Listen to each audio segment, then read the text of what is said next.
de guiar-me, meu Senhor. Eu seguirei por seu amor. É sua mão que me conduz, põe-me ferida sobre a cruz. Guia-me sempre, meu Senhor, guia meus passos, Salvador. Tu me compraste sobre a cruz, rege-me em tudo, meu Jesus. Acho prazer. A paz do Senhor para todos os nossos irmãos, professores, professoras, alunos e demais superintendentes da Escola Bíblica Dominical. Nós estamos dando início a mais uma pré-aula que tem oferecimento de Professores em Cristo EPD. Nós estamos estudando nesse terceiro trimestre de 2015 as cartas pastorais, que são elas, 1ª e 2ª Timóteo e Tito. E o tema deste terceiro trimestre de 2015 é a Igreja e o seu testemunho, as ordenanças de Cristo nas cartas pastorais. E o comentarista deste terceiro trimestre de 2015 é o pastor Elinaldo Renovato de Lima. E hoje nós vamos estudar a lição de número 12, que traz por tema a organização de uma igreja local. O nosso texto áureo se encontra em Tito, no capítulo 1, versículo 5, que nos diz assim: por esta causa te deixei em Creta, para que pusesse em boa ordem as coisas que ainda restam, e de cidade em cidade estabelecesse presbíteros, como já te mandei. Verdade prática: a igreja local deve subordinar-se à orientação de Deus, através de uma palavra que é o Manual de Administração Eclesiástica por excelência, que nada mais é que as cartas pastorais. Leitura bíblica em classe se encontra em 1 Tito, do capítulo 4 até o versículo 14, que diz assim para nós, meus irmãos: a Tito, meu verdadeiro filho, segundo a fé comum, graça, misericórdia e paz da parte de Deus Pai e do Senhor Jesus Cristo, nosso Salvador. Por esta causa te deixei em Creta, para que pusesse em boa ordem as coisas que ainda restam, e de cidade em cidade estabelecesse presbíteros, como já te mandei.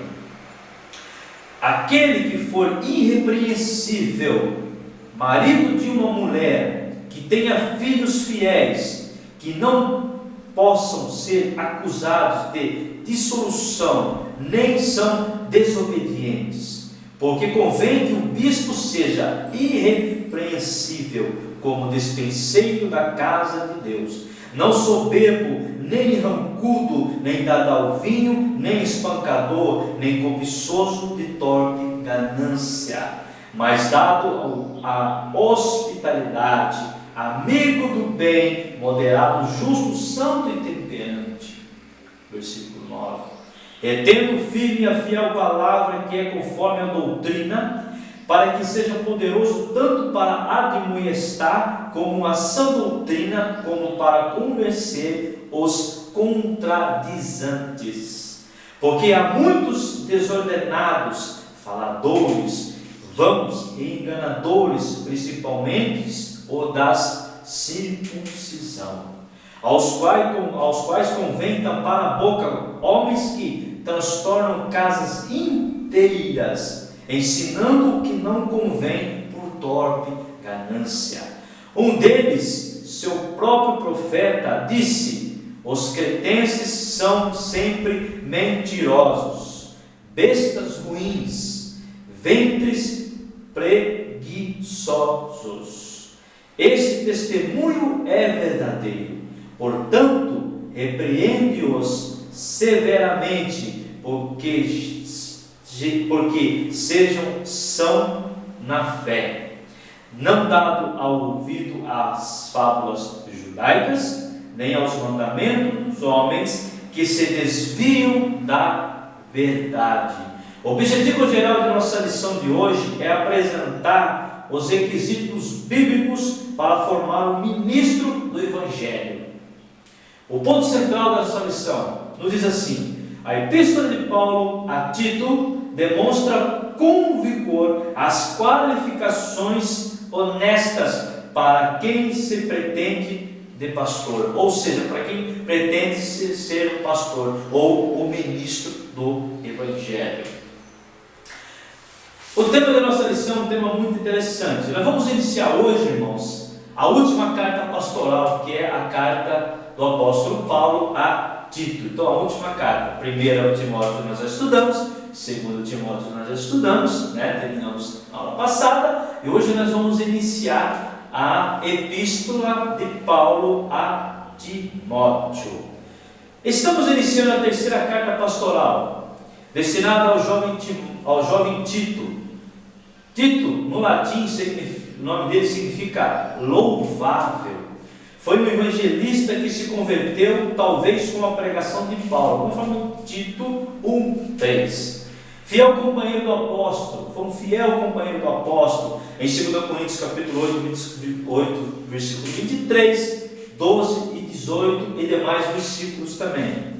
Seu nome não aparece em Atos dos Apóstolos, mas é mencionado 12 vezes no Novo Testamento. Então é mencionado 12 vezes nas epístolas do apóstolo Paulo. Não foi constrangido a circuncidar-se, porque de nacionalidade grega, conforme Gálatas 2 e 3, assim como Timóteo também foi circuncidado, Tito também foi. Por quê? Justamente para que não houvesse conflito com os judeus. Então Paulo fez a circuncisão tanto de Timóteo, também como a de Tito. E ele não se constrangiu de ser circuncidado, já devia dar uma idade de uns 20 e poucos anos aproximadamente.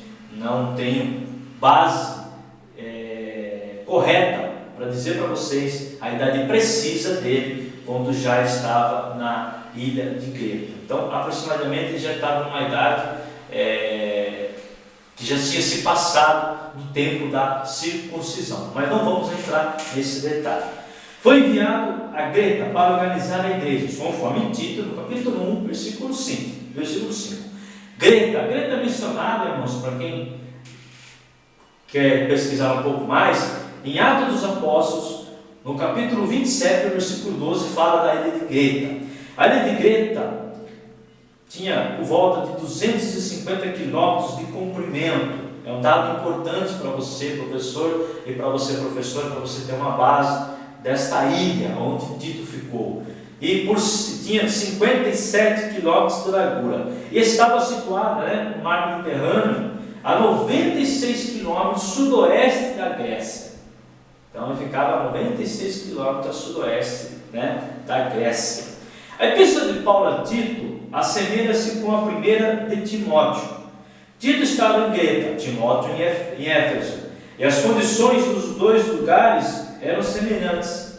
Além disso, a epístola a Tito foi escrita mais ou menos no mesmo tempo que a primeira a Timóteo. O apóstolo Paulo deixava Tito na ilha de Creta para organizar as igrejas caminhadas à sã doutrina, como as epístolas a Timóteo. Esta é uma carta também particular de um homem de muita prática, Paulo, grande autoridade e influência. A quem essa carta foi destinada? A um jovem pastor, ao qual, apesar de talentoso e dedicado a Deus, veria o valor do conselho de um homem como Paulo. Então a carta de Tito foi escrita na mesma época da primeira carta de Timóteo. Nós sabemos que Paulo ficou em casa domiciliar por volta de 2 anos, foi liberto, e nesse intervalo também, ele na volta desse intervalo, ele escreveu algumas epístolas, e na volta ele escreveu a carta a 1 Timóteo, a primeira epístola a Timóteo, e também a Tito. Nós vamos fazer um comentário teológico da leitura bíblica em classe, que é muito interessante para que nós possamos entender melhor a lição, que está em Tito, no capítulo 1, do 4 até o 14. Então ele começa no versículo 4, capítulo 1, no versículo 4, dando uma saudação. Quando ele diz: Tito, meu verdadeiro filho, segundo a fé comum, graça e misericórdia e paz da parte de Deus, Pai do Senhor Jesus Cristo, nosso Salvador. Então ele dá uma saudação belíssima para Tito. Por quê? Porque ele considera Tito como um dos seus próprios frutos espirituais. Amém? Do versículo 1, do capítulo 1, melhor dizendo, no versículo 5, aí ele já dá os deveres de designar presbíteros para as funções na igreja, nas igrejas de Greta. Quando ele diz assim: porque te deixei em Greta, para que pusesse em boa ordem as coisas que ainda restam, e de cidade em cidade estabelecesse presbíteros, como já te mandei. O dá a entender aqui, meus irmãos, que ele já estava nessas viagens missionárias, já esteve com Tito lá, e também já esteve com Timóteo em Éfeso, né? Então ele tinha deixado já tanto Timóteo na igreja de Éfeso, também como Tito. Então já tinha deixado: você vai ficar aí, né? E logo vou enviar uma carta para você, uma recomendação para você, para que você faça aquilo que eu comecei, né? Eu comecei a fundar as igrejas, e você vai do quê? Vai dar continuidade àquilo que eu já te deixei para você fazer, que é para você dar continuidade, né? Eu já fundei as igrejas para formar os presbíteros, né? Para formar os bispos para cada igreja da ilha de Greta. Como o próprio diz aqui, nesse versículo, Paulo indica a razão pela qual deixou Tito em Greta, para que a missão em Greta era bastante recente, e as igrejas muito jovens. Por essa razão, Tito foi encarregado de colocar em boa ordem o que Paulo já tinha começado, como eu já falei. Aquilo que ainda estava por ser concluído, ainda não estava concluído, de cidade em cidade, estabelecer presbíteros ou bispos, né? Paulo já havia dado ordens a Tito a respeito da consagração destes líderes, e esta carta é uma reiteração das instruções verbais anteriores, como eu já falei anteriormente. Como ele já nas suas viagens missionárias já tinha deixado ele, então só ia dizer para ele o que ele iria fazer na ilha de Greta. Então era uma reiteração das instruções verbais anteriores a Tito. Tito, no capítulo 1, 6 ao 9, aí fala das qualificações, aí Paulo dá as qualificações dos presbíteros, né? Aquele que for irrepreensível, no 6, marido de uma mulher que tenha filhos fiéis, que não passam seres acusadores de dissolução, nem são desobedientes. Então já começa aqui, né, passar para Tito as qualificações para tal ofício do presbitério. As qualificações do versículo 6, de acordo com o idioma original, são condições ou questões indiretas, né, indiretas, relativas, ou aos candidatos, melhor dizendo, aos candidatos que estão sendo considerados para o ministério. O grego traduz naturalmente o que nós acabamos de ler aqui: aquele que for repreensível, marido de uma mulher, que tenha filhos fiéis, que não possam ser acusados de dissolução. Quando ele fala não posso ser acusado de dissolução, ele fala na parte de desperdício do dinheiro, nem são desobedientes. Este pode ser considerado como um candidato ao presbitério. Aí irrepreensível, nós sabemos que irrepreensível significa que não dá lugar à repreensão, né? Ou censura, né? Uma pessoa íntegra. No versículo 7, ele já muda um pouco a história, ele muda um pouco o contexto aí. Ele dá aqui algumas qualificações para tal ofício, né? Como deve ser. Aí ele já fala aqui no 7, o Paulo cita 5 características negativas. Então, aqui nós temos as positivas, e aqui nós temos aqui as negativas, que são 5. Quais são elas? 5 características negativas que desqualificam os candidatos a este ofício. Primeiro, o bispo não deve ser soberbo, dominador, né? Quando ele fala que o bispo seja irrepreensível, dispenseiro, como diz aqui, não soberbo, né? Não dominador, irrancudo, né? Quando ele fala irrancudo, propenso à ira, nem dada vinho, né? Nós falamos na primeira carta de Timóteo, no capítulo 3, versículo 3, sobre essa parte do vinho. Paulo jamais aprovou o uso do vinho, então não vamos entrar nesse detalhe, tá bom? Espancador, olha quando ele fala aqui, espancadora, quando ele diz, nem espancador, dado a resolver os problemas por meio de violência. 5, cobiçoso de torpe ganância, aquele que almeja ganhos desonestos. Então, aqui são as 5 características negativas, né, que Paulo mostra para Timóteo em sua carta, que não sejam escolhidos para o tal ofício de presbítero. Tito 1:8, ele diz: mas dado a hospitalidade, amigo do bem, moderado, justo, santo e temperante. Aí ele está dizendo para nós que Paulo então especifica 6 qualidades exigidas do líder cristão. Aí ele já dá 6 qualidades, né, do líder cristão. Dado a hospitalidade, literalmente amar aos estranhos, deve ser amigo do bem. O que é? Amar as boas pessoas ou as coisas. Deve ser moderado, né? Justo, íntegro, santo, devoto, santidade pura. E 6, temperante, disciplinado, deve ter completo autocontrole, dominado todos os seus impulsos, mantendo-se fiel a Deus. Então, ele fala, né, do início aqui no capítulo 6, que ele cita para nós aqui no capítulo 6, as qualificações dos presbíteros. Ele começa as qualificações, aí as qualificações, características negativas para que não seja um presbítero, né? Depois no final ele dá as qualificações exigidas, né, do líder, já fala do líder cristão. Então ele dá essas qualidades para o presbitério, para, né, ser o bispo da igreja. Tito 1:9, quando ele fala aqui, tendo firme a fiel palavra, e que é conforme a doutrina, para que seja poderoso tanto para demonstrar como sã doutrina, como convencer os contrariantes. Aí o que ele quer dizer aqui? O que Paulo quer dizer quando ele diz o verbo utilizado para reter firme? Tem dupla conotação aqui. O que seria? Resistir contra algo hostil.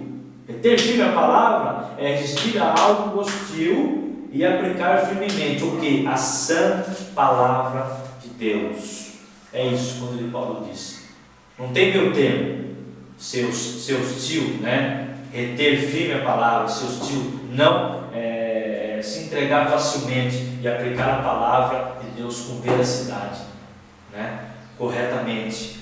Tito 1:10 e 11, ele fala a necessidade dos presbíteros, quando ele fala, porque há muitos desordenados, faladores, vãos, enganadores, principalmente da circuncisão, que são os judaizantes, né? Aos quais convém tapar a boca, homens que transtornam casas inteiras, ensinando o que não convém por torpe ganância. Os oponentes da verdade, esses são os oponentes da verdade que Tito estava aqui enfrentar na igreja nas igrejas de Creta, né? Paulo fala desses oponentes da verdade, que são os oponentes da verdade, outros membros das igrejas que são desordenados, ou os próprios membros da igreja também, que a nossa lição fala, ou rebeldes, no versículo 10, versículo 11, os oponentes da verdade. Os líderes devem tapar a boca deles. De que forma tapar a boca dele? Com a palavra da verdade. Então, isso eram as necessidades dos presbíteros, né? Pregar a palavra da verdade contra esses oponentes, né? A sã doutrina de Cristo. Tito 1:12, aí Tito 1:12, Paulo cita um deles, seu próprio profeta, disse, né? Os cretenses são sempre mentirosos e bestas ruins, ventres preguiçosos. Aí Paulo cita o poeta Epimenides, melhor dizendo, que por volta de 600 a.C., não poupara nem mesmo os seus próprios conterrâneos, sabia que eram pessoas ruins, né? E aí ele cita: os cretenses são sempre mentirosos, bestas ruins, glutões preguiçosos. Tito 1,13, quando ele diz: esse testemunho é verdadeiro, então ele está confirmando aquilo que Epiménides estava falando, né? Esse testemunho é verdadeiro, refere-se novamente à citação e Epiménides, tendo usado o próprio herói do povo cretense como um mensageiro contra eles. Paulo expõe a julgamento. Esta é uma das tarefas dos líderes da igreja. Então, se esse próprio profeta, como diz aqui, né, ou o próprio poeta, como diz aqui também na nossa introdução, disse que eram pessoas más, então os presbíteros tinham que ter mais cautela com eles, né, mais vigilância com esse povo que era ruim, que era um povo mau, que era um povo preguiçoso, né? Título 1,14 diz assim: não dado ouvidos a fábulas judaicas, nem aos mandamentos de homens que desviam da verdade. Aí Paulo diz o que para nós? Paulo identifica aqui, meus irmãos, duas fontes que são os falsos mestres, recorrem para as suas reivindicações, as fábulas judaicas e os mandamentos dos homens que desviam da verdade, né? Então que Paulo se atentasse aí, que Paulo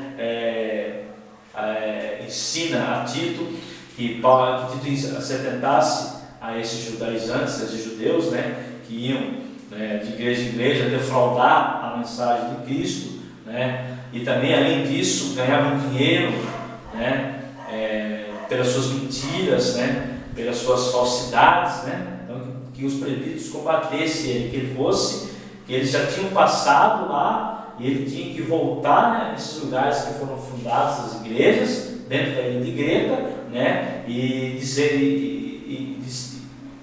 resolver essa situação, ou seja, desmentisse o que eles já estavam falando, o que eles já estavam defraudando sobre a igreja de Cristo, né, sobre o que Paulo já tinha dito, o que Paulo já tinha ensinado eles também, e que Tito tinha que combater esses falsos mestres, né, esses falsos enganadores, que além disso ganhavam dinheiro, né, em troca disso. E também hoje, meus irmãos, os presbíteros da atualidade hoje não devem considerar o seu trabalho mais fácil.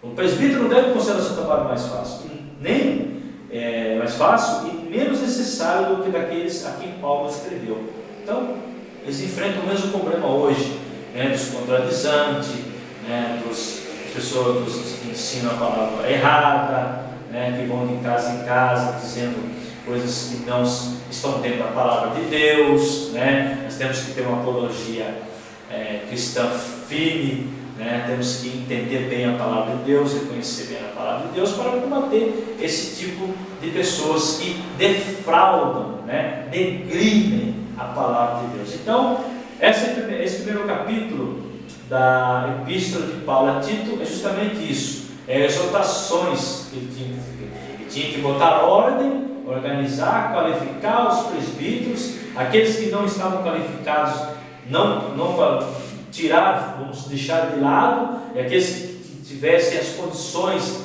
e atendessem às qualificações de um verdadeiro presbítero, de um verdadeiro líder cristão, ajudassem ele nessa incumbência, né, da pregação do Evangelho de Cristo, ou seja, para ser um bom ministro do Evangelho. Na nossa lição, nós temos 3 tópicos aqui, nós vamos falar brevemente, porque a nossa introdução que nós fizemos, ela falou muito bem a respeito do que nós vamos estudar aqui, do que nós já temos pronto aqui. Mas antes disso, só para falar rapidamente, a divisão da carta da Epístola de Tito, no capítulo 1, a divisão da carta, as qualificações e funções do presbítero, nós vamos encontrar no capítulo 1. Já no capítulo 2 e 3, vamos falar sobre a obra pastoral do verdadeiro presbítero. Ainda vamos estudar o capítulo 2, depois do capítulo 3. Bem? O primeiro tópico diz assim para nós: a epístola é enviada a Tito. Então, a epístola foi enviada a quem? A Tito. O intento da epístola era o quê? Era organizar as igrejas, né? Então ele recebeu a incumbência de supervisionar, organizar, né, nas igrejas da ilha de Creta. Paulo havia visitado a ilha com Tito e deixou ali, nós já falamos disso, como está importante, com esta importante incumbência. Então já esteve ali com Tito, deixou ali ele, né, com essa incumbência, né, de organizar e de liderar as igrejas na ilha de Creta. A data em que foi escrito esta carta, 64 depois de Cristo. Essa carta foi escrita no mesmo época em que foi 1 Timóteo, como nós já falamos, quando Paulo ficou encarcerado durante 2 anos na prisão domiciliar, depois ele saiu, aí nesse intervalo ele escreveu, quando ele voltou a ser preso novamente, aí ele escreveu 1 Timóteo e a carta a Tito. Aí Paulo, como um pregador autêntico da palavra, ele queria que Tito ensinasse aos cretenses, aos crentes da igreja da ilha de Creta, a verdadeira autenticidade da palavra de Deus. Como ministro do Evangelho, Paulo exige uma ordem na igreja, que os irmãos vivam de maneira correta. Então, sabendo que os irmãos eram maldosos na ilha de Creta, ele fala que Creta aqui era conhecido pela preguiça, glutonaria e maldade de seus habitantes, então Paulo queria que fosse ordenada e fosse correta a igreja, como Epimenides já tinha dizido, o poeta, o profeta já tinha dizido sobre os seus próprios, né, compatriotas aí, sobre o compatriota já tinha dito sobre os seus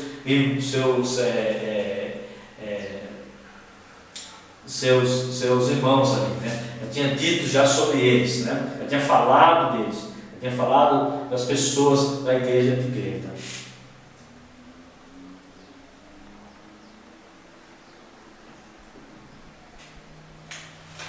Tópico 2 diz para nós assim: o pastor precisa proteger o rebanho de Deus. Então nós falamos das qualificações dos pastores, no versículo 6, aí falamos das características negativas no versículo 7. Então não vamos voltar a explicar novamente isso. Os crentes, porém, problemáticos. Então havia crentes problemáticos também, né, dentro da igreja, nas igrejas de Creta. Então tinha os contradizantes, os faladores que já estavam sendo contaminados, né? O versículo 11 fala dos que não convém por própria ganância, que foram, né, ali de casa em casa falando mentiras, né, e também por própria ganância para ganhar dinheiro dos irmãos, dos fiéis, né? Então aí fala também além dos desordenados, eles são faladores e murmuradores. Então o crente, porém, problemático, falando dos problemas, né? Por isso que tinha que ter, na verdade, irmãos, os presbíteros, para justamente combater esse tipo de pessoas, esses contradizantes, esses faladores, esses murmuradores. Não dar ouvidos a ensinos falsos, né? Então, aí ele fala de cidade em cidade tinha que ministrar a palavra de edificação e as advertências contra os falsos mestres. Então já tinha ido de cidade em cidade falando coisas que não eram da sã doutrina de Cristo, mentindo, né? Falando e também ganhando dinheiro. Então tinha que ir, Paulo ordenou Tito que ele fosse de cidade em cidade, né, ministrar a palavra de edificação e advertência contra quem? Aos falsos mestres. No tópico 3, né, quando ele fala a percepção da pureza para os puros e para os impuros, né? Quando Paulo diz no versículo 15, Paulo diz que todas as coisas são para os puros, né? Por quê? Porque aqueles que vivem de modo santo não veem mal em tudo, pois seus olhos são bons, santos. Isso é reflexo de suas mentes e corações bondosos. Então aquele que é puro, ele vê as coisas boas de modo bom, porque o seu coração e suas mentes são bondosas, né? Já os impuros, nada é puro para os impuros, de fato, para os contaminados e infiéis. Tudo que eles pensam e praticam é de má natureza, né? Fazem nada por bondade, né? Sim por maldade. Qual o motivo? Nada é puro para os contaminados. Porque confessam que conhecem a Deus, mas não, na verdade, não praticam a bondade, e sim a maldade. Mas negam com com as obras, sendo abomináveis e desobedientes e reprovados para toda boa obra. Versículo 16. Conhecem a Deus, mas negam com as suas atitudes. Aí Paulo volta de novo nesse texto aqui para nós, versículo 16, né? Atualmente muitos dizem que conhecem a Deus. Temos visto muitas pessoas que dizem que conhecem a Deus. Porém, se olharmos para as suas atitudes, que esses nunca conheceram o Senhor. A nossa conduta revela a nossa fé e o nosso relacionamento com Deus. O que as pessoas aprendem com você ao observar a sua conduta na igreja e fora dela. É interessante esse terceiro tópico pelo seguinte fato.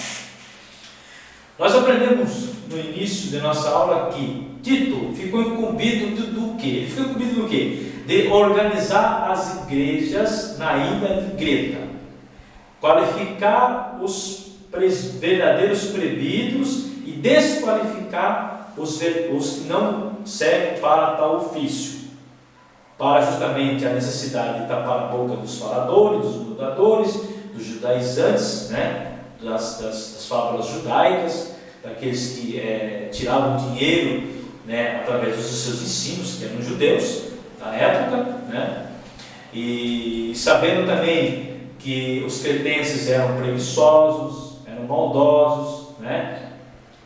Então ele tinha que enfrentar isso, e os falsos ensinos, os falsos mestres.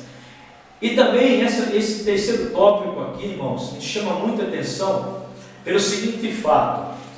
Ele fala do puro, do puro, né? Tudo que é puro, tudo que é impuro, né? Ele fala, nada é puro para os impuros, perdão, e tudo é puro para os impuros. Então aqui há um entendimento muito interessante. Depois no final ele fala, conhece a Deus, mas nega as suas atitudes. Aqui então ele dá uma percepção da pureza daqueles que são verdadeiros crentes da igreja. Então Tito, ele tinha incumbência de administrar, de organizar a igreja local. Bem, nós sabemos disso, nós aprendemos sobre isso.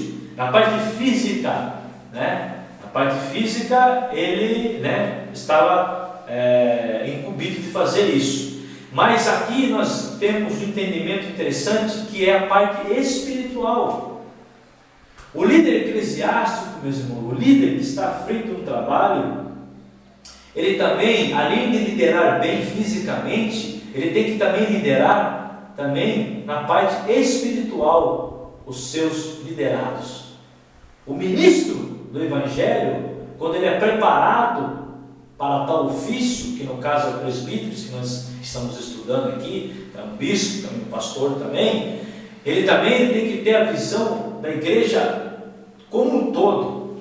A visão dele não é só física, a visão também é dele espiritual. Então ensina a Tito a isso, né? Aqueles que são puros são bondosos, têm um coração bom, observe isso. Agora aqueles que são impuros, são contaminantes, reconhecem a Deus, mas fazem maldades. Então dentro da igreja tem isso, né? Dizem que conhecem a Deus, mas não conhecem. Porque aí Tito começa a entender, e nós também entendemos na lição de hoje, nesse tópico 3, que na minha opinião é o tópico que fecha o nosso entendimento hoje aqui, que administrar papéis é fácil, né? Administrar papéis dentro da igreja, papéis que eu digo na administração física, é fácil, mas na parte espiritual a coisa fica complicada. Mas Tito aprendeu com Paulo, como nós também estamos aprendendo hoje na lição, a observar, a ter o discernimento que o Espírito Santo nos dá. Isso é importante, que você tenha isso também, professor, professora, líder ministerial. Eu acredito que você tenha. Administrar a igreja na parte do papel, eu gosto de falar isso, é muito fácil. Você segue uma regra, você segue uma conduta, acabou. Mas na parte espiritual a coisa fica difícil. Aí quando ele fala aqui, é o tipo de crente que temos na igreja. Temos que falar. Então que a nossa conduta, a nossa fé e o nosso relacionamento com Deus o que as pessoas aprendem com você ao observar a sua conduta na igreja local. Se você tem uma boa conduta, tem a sua fé alicerçada, as pessoas do seu lado vão seguir você. Você vai ser exemplo. Isso é um exemplo para o ministro do Evangelho. Então, além de ele observar o puro e os impuros, ele tem que ser exemplo. Tito tinha que ser exemplo. Exemplo para os fiéis. Não era só ordenar as igrejas na ilha de Creta, mas sim ser exemplos. Ser exemplo na sua conduta, no seu modo de falar, no seu modo de agir, no seu modo de comandar a igreja, né? Organizar a igreja, mas também ter conduta, né? Ser fiel a Deus, né? Isso é interessante. Então nós temos que observar isso na igreja. Você que é líder, você tem que ver quem é puro e quem é impuro, e aquele que também fala que conhece a Deus, mas nega com as suas atitudes. Então eu conheço a Deus, mas eu tenho uma atitude contrária do que eu digo que conheço a Deus, e você tem que perceber isso como um ministro do Evangelho. Então nós aprendemos isso nessa lição belíssima e maravilhosa hoje. Então esse tópico 3 chamou muito a minha atenção. Eu estou compartilhando com você que me assiste, você que está comigo, me acompanhando pelo canal do Professores em Cristo EBD, você vai entender o que eu quero dizer. Você passa isso para o seu aluno também, para que o seu aluno também comece já a aprender, né? O bom ministro, o exemplo do bom ministro. Ele tem que ter a visão espiritual e tem que ter uma boa conduta e tem que também saber organizar, porque não é fácil, é tarefa difícil, não é fácil. Bem, meus irmãos? A conclusão dessa belíssima lição de hoje nos diz assim: a administração de uma igreja requer a observância de preceitos e diretrizes. Acabei de falar aqui. E emandas da palavra de Deus. O maior e melhor manual de administração eclesiástica são essas cartas pastorais que nós estamos aprendendo.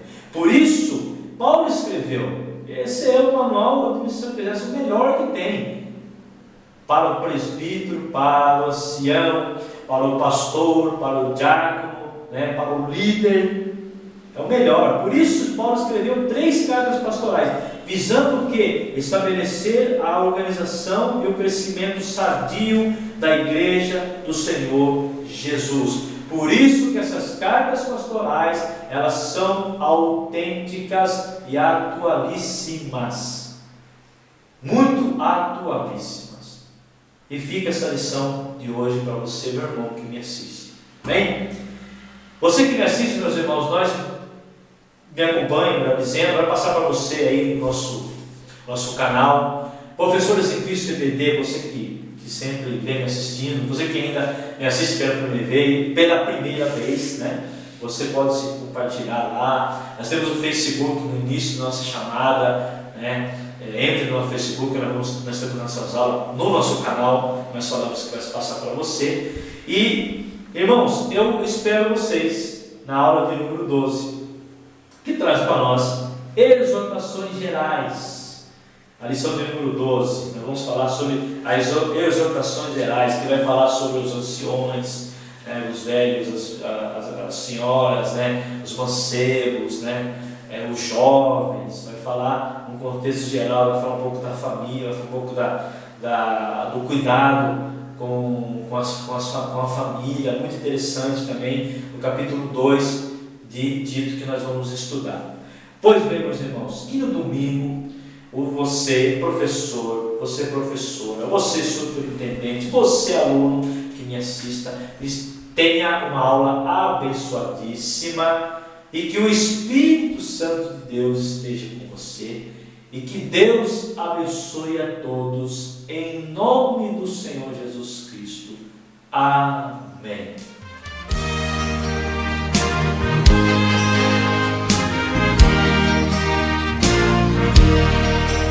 Onde guiar-me, meu Senhor, eu seguirei por seu amor.